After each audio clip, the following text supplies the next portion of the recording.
नमस्कार. राजे संभाजी स्पर्धा परीक्षा अकॅडमीच्या यूट्यूब चॅनलमध्ये आपले स्वागत करतो. आजपासून आपली नवीन शृंखला सुरू होत आहे. शृंखला म्हणजे कोणती? तर आजपासून आपण डेव्हलपमेंट या घटकावर भारताचा शाश्वत विकास या घटकावर आपण चर्चा करणार आहे. तर हा घटक करंटच्या दृष्टिकोनातून महत्त्वाचा आहे, अर्थशास्त्राच्या दृष्टिकोनातूनही महत्त्वाचा आहे आणि आपण या घटकाशी सर्व घटक जोडणार आहे. तर मी पहिला घटक माझा आज मांडतो, तो म्हणजे असा की भारतात शैक्षणिक क्रांती, शैक्षणिक विकास भारताचा कसा कसा होत गेला आणि भारतात पाश्चात्य शिक्षण कसं आलं, मातृभाषेतून शिक्षण देण्याची पुढची चळवळ कशी, त्याबद्दल आपण आज थोडं डीप बोलू. तर त्यामध्ये आपण आज शिक्षणाचा हक्क कसा, शिक्षणाचा हक्क कायदा कसा. तर महान समाजसुधारक भारतामध्ये होऊन गेले. महात्मा ज्योतिराव फुले, राजश्री शाहू महाराज, डॉक्टर बाबासाहेब आंबेडकर यांनी शिक्षणाची खूप मोठी चळवळ या भारतात राबवली आणि भारताला शिक्षणाचा वारसा मिळवून दिला. तर भारतात शिक्षणाची जी सुरुवात आहे ते इंग्रजांनी जे पाश्चात्य शिक्षणाची सुरुवात केली ते 1813च्या चार ट्रॅकनुसार केली. 1813च्या चार ट्रॅकनुसार भारतात शिक्षणासाठी 1,00,000ची तरतूद केल्या गेली आणि यापासूनच भारतात शिक्षणाला सुरुवात झाली. त्यानंतर आपल्याला माहीतच आहे की भारतात जो शिक्षणाचा पहिला समिती आली, आयोग आली, तो म्हणजे वुड्सचा खलिता. तर हा जो वुड्सचा खलिता होता हा 1854मध्ये प्रकाशित झाला.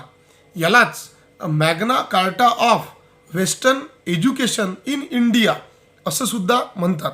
या वुड्सच्या खलितामध्ये शिक्षणाचे 3 भाग केले गेले. जो पहिला भाग केला गेला त्या पहिल्या भागामध्ये प्राथमिक शिक्षण जे मातृभाषेतून दिलं जाईल असं ठरवलं. दुसरा भाग माध्यमिक शिक्षण, जे माध्यमिक शिक्षण मातृभाषा प्लस इंग्रजी भाषा यामधून दिलं जाईल हे ठरवलं. तिसरा महत्त्वाचा भाग म्हणजे उच्च माध्यमिक शिक्षण, म्हणजेच आपण त्याला असं म्हणू शकतो की उच्च शिक्षण. तर उच्च शिक्षण हे इंग्रजी भाषेतूनच दिलं जाईल असं ठरवलं गेलं आणि प्रत्येक गावात एक सरकारी शाळा असावी असा फरमान काढला गेला वुड्सच्या खलित्यानुसार. त्यानंतर भारतातील पहिला शिक्षण आयोग कोणता? तो म्हणजे हंटर कमिशन. हंटर कमिशन भारतामध्ये आले 1882 मध्ये आणि या हंटर कमिशन समोर साक्ष देणारे पहिले व्यक्ती म्हणजे महात्मा ज्योतिराव फुले. या हंटर कमिशनने काय तरतुदी केल्या 1882 मध्ये? तर हंटर कमिशनने अशी तरतूद केली की सर्वाधिक भर हा प्राथमिक शिक्षणावर दिला आणि त्यानंतर प्रत्येक गावात सरकारी शाळा असावी असा फरमान यांनी सुद्धा काढला आणि त्यानंतर याची अंमलबजावणी करण्यासाठी यंत्रणा उपलब्ध केली आणि याप्रमाणे भारतात शिक्षणाचा असा विकास होईल हे हंटर कमिशनने मानलं. त्यानंतर भारतात विद्यापीठ आयोग 1902 आला. या 1902च्या विद्यापीठ आयोगाचे अध्यक्ष होते सर रॉलेग. तर या सर रॉलेगनी हा विद्यापीठ आयोग आणला 1902 मध्ये आणि याच विद्यापीठ आयोगानुसार आपल्या सर्वांना माहीत आहे 1904 मध्ये जेव्हाचा व्हाईसराय आपला हे होता लॉर्ड कर्झन, त्या लॉर्ड कर्झनच्या काळात विद्यापीठ कायदा आला होता आणि त्या विद्यापीठ कायद्याचे अध्यक्ष होते थॉमस रॉलेग. आणि या थॉमस रॉलेगने मानलेला विद्यापीठ कायदा कसा होता? तर विद्यापीठ प्रशासन म्हणजे विद्यापीठाची सिनेट आणि नियमावली या सुधारण्यासाठी पुनर्रचना करणे आवश्यक आहे. दुसरी महत्त्वाची गोष्ट यांनी म्हटली की विद्यापीठ प्रशासनात संलग्न महाविद्यालयांना अधिक प्रतिनिधित्व देणे.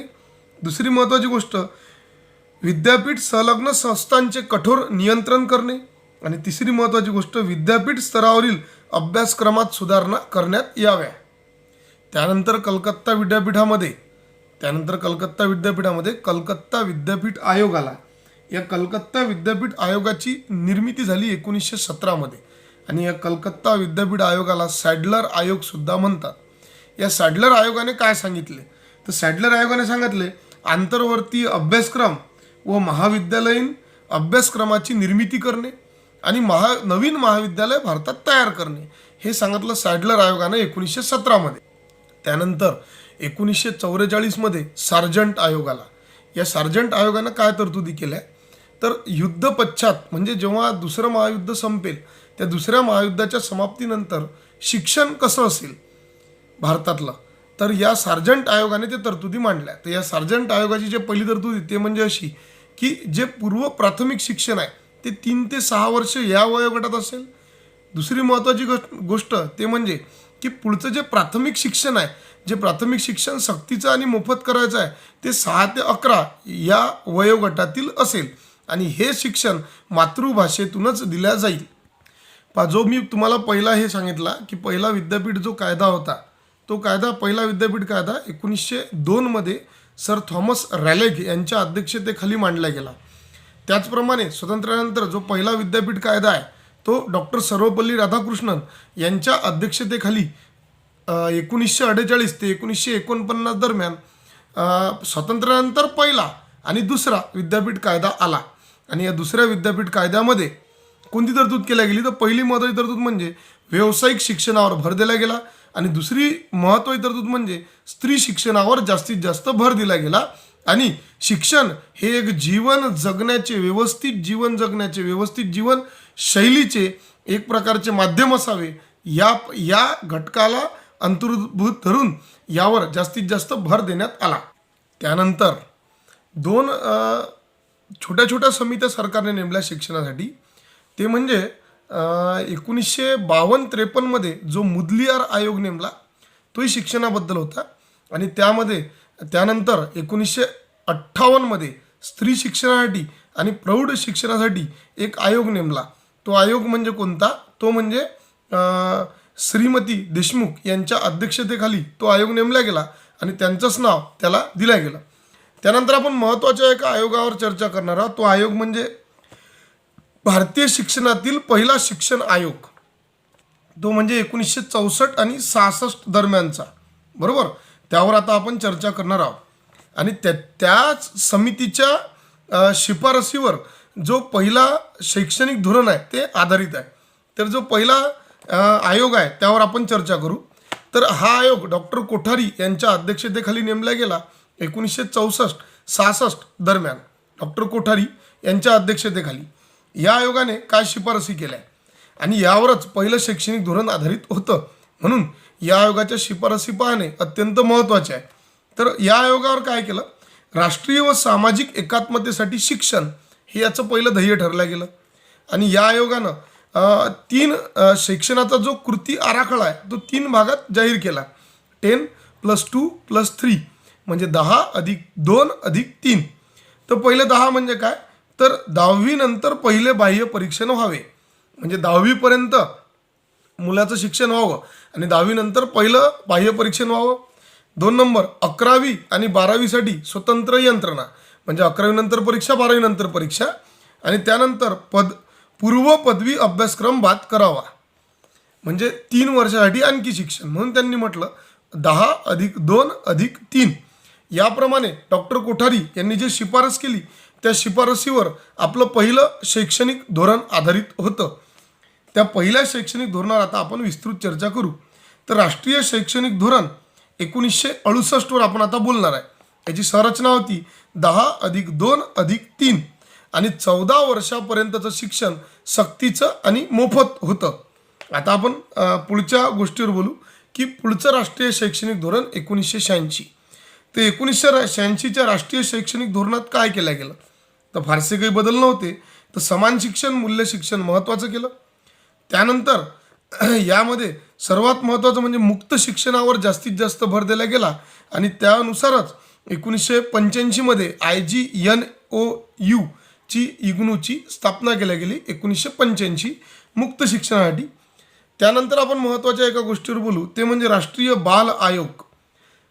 त्यानंतर आपण बोलू राष्ट्रीय ज्ञान आयोगावर. तर पहिला जो राष्ट्रीय ज्ञान आयोग आहे तो डॉक्टर सॅम पित्रोदा यांच्या अध्यक्षतेखाली स्थापन केला गेला. पहिल्या राष्ट्रीय ज्ञान आयोगाची स्थापना 2005 ते 2009 या दरम्यान झाली आणि कार्यात्मक साक्षरतेची व्याप्ती वाढवावी हे या शैक्षणिक धोरणाचं उद्दिष्ट ठरलं. आणि या सर्व शैक्षणिक आयोगाचा, शैक्षणिक समित्यांचा उत्कर्ष कुठं साधला गेला, तो उत्कर्ष साधला गेला 2020चं नवीन शैक्षणिक धोरण. मुलांमध्ये कार्यक्षमता रुजवावी, त्यांच्यामधल्या मूल्याचा, नैतिक मूल्याचा विकास व्हावा आणि एक मुक्त शिक्षणाप्रमाणे प्रत्येक शाखेच्या कोणत्याही विद्यार्थ्याला कोणतेही शिक्षण घेता यावे म्हणून मानवी, नैतिक आणि घटनात्मक मूल्य रुजू केली पाहिजे. भारतीय परंपरा, मूल्यांचा आदर शिक्षणातून शिकवला गेला पाहिजे म्हणून डॉक्टर कस्तुरीरंग यांच्या अध्यक्षतेखाली समिती नेमून 2020 मध्ये राष्ट्रीय शैक्षणिक धोरण जाहीर केलं गेलं. पहिली गोष्ट, या राष्ट्रीय शैक्षणिक धोरणाचं जे संरचना होती ते अशी होती 5+3+3+4 आणि या 5+3+3+4 मध्ये पूर्व प्राथमिक शिक्षण औपचारिक आणि 3 भाषा या गोष्टीनुसार हे शैक्षणिक धोरण राबवलं गेलं. विषय निगडीत लवचिकता आणि माध्यमिक शिक्षणात 100% पट नोंदणीचं लक्ष ठेवलं गेलं आणि हे धोरण राबवलं गेलं. यामध्ये प्रौढ शिक्षणसुद्धा आहे, प्राथमिक शिक्षणसुद्धा आहे, पूर्व प्राथमिक शिक्षणसुद्धा आहे आणि यामध्ये उच्च शिक्षणसुद्धा आहे आणि माध्यमिक शिक्षणसुद्धा आहे. त्यानंतर 42वी घटनादुरुस्ती. 42वी घटनादुरुस्तीला आपण मिनी कॉन्स्टिट्यूशन म्हणतो की बा जे 42वी घटनादुरुस्ती आहे, या 42व्या घटनादुरुस्तीनुसार शिक्षण हा विषय राज्यसूचीतून समवर्ती सूचीमध्ये टाकण्यात आला आणि 1977 पासून ते जोडलं गेलं आणि विषय क्रमांक 25 त्यासंबंधी निगडीत करण्यात आला. आता आपण पुढच्या गोष्टीवर बोलणार आहे. पुढची महत्त्वाची गोष्ट म्हणजे डिसेंबर 2002 मध्ये 86वी घटनादुरुस्ती करण्यात आली आणि या 86वी घटनादुरुस्तीनुसार काय केलं गेलं तर भारतीय राज्यघटनेच्या भाग 3 मध्ये कलम 21(अ) जोडण्यात आली आणि या कलम 21(अ) नुसार संकल्पाद्वारे राष्ट्र स्वतःच्या अनुरूप 6 ते 14 वर्ष वयोगटातील सर्व बालकांना मोफत व सक्तीचे शिक्षण पुरवेल अशा पद्धतीने नवीन कलम 21(अ) टाकण्यात आले आणि मार्गदर्शक तत्वातील कलम 45 मध्ये थोडाफार बदल केला गेला. तो बदल मी तुमच्या समोर वाचतो. बदल असा होता, 6 वर्षाखालील बालकांना शिक्षण मिळवण्यासाठी व शिशुकाळातील जतन करण्यासाठी तरतूद. यामध्ये बदल पहा काय केला. राष्ट्र सर्व बालकांना वयाची 6 वर्ष पूर्ण होईतोवर शिक्षण मिळवण्यासाठी व शिशुकाळात जतन करण्यासाठी प्रयत्न करेल. त्याचप्रमाणे हा पहिला बदल झाला हक्कामध्ये, दुसरा बदल झाला मार्गदर्शक तत्वामध्ये. आता कर्तव्यामध्ये बदल काय झाला तर मूलभूत कर्तव्यामधील कलम 51(ए) मध्ये के नावाचं उपकलम टाकलं गेलं आणि 6 ते 14 वर्ष वयोगटातील बालकांना शिक्षण मिळवून देणे ही पालकांची जबाबदारी निश्चित करण्यात आली. त्यानंतर आपल्याला याचबरोबर RTE सुद्धा पाहायचं आहे. RTE म्हणजे राईट टू एज्युकेशन ॲक्ट. आता राईट टू एज्युकेशन ॲक्टमध्ये तरतुदी काय केल्या गेल्या तर 7 ऑगस्ट 2009ला शासनाने या RTEचा साधारण सूचना देऊन 16 फेब्रुवारी 2010 रोजी एक अधिसूचना काढली आणि त्या अधिसूचनेद्वारे 1 एप्रिल 2010 रोजी शिक्षणाचा हक्क कायदा लागू झाला आणि या शिक्षणाच्या हक्क कायद्यामध्ये 6 ते 14 वर्ष वयोगटातील बालकांना सक्तीचे मोफत आणि गुणवत्तापूर्वक शिक्षण हे समाधानकारक आणि समानतेच्या दर्जाचे असेल हा अध्यादेश लागू करण्यात आला. हाच आपला शिक्षणाचा हक्क कायदा आहे. त्याचबरोबर एक महत्त्वाचा करंटचा प्रश्न सांगतो या शिक्षणासंबंधी. तर 11 नोव्हेंबर 2008 मौलाना अबुल कलाम आझाद यांच्या जयंतीनिमित्त राष्ट्रीय शिक्षण दिवस म्हणून साजरा करण्याचे ठरविले गेले.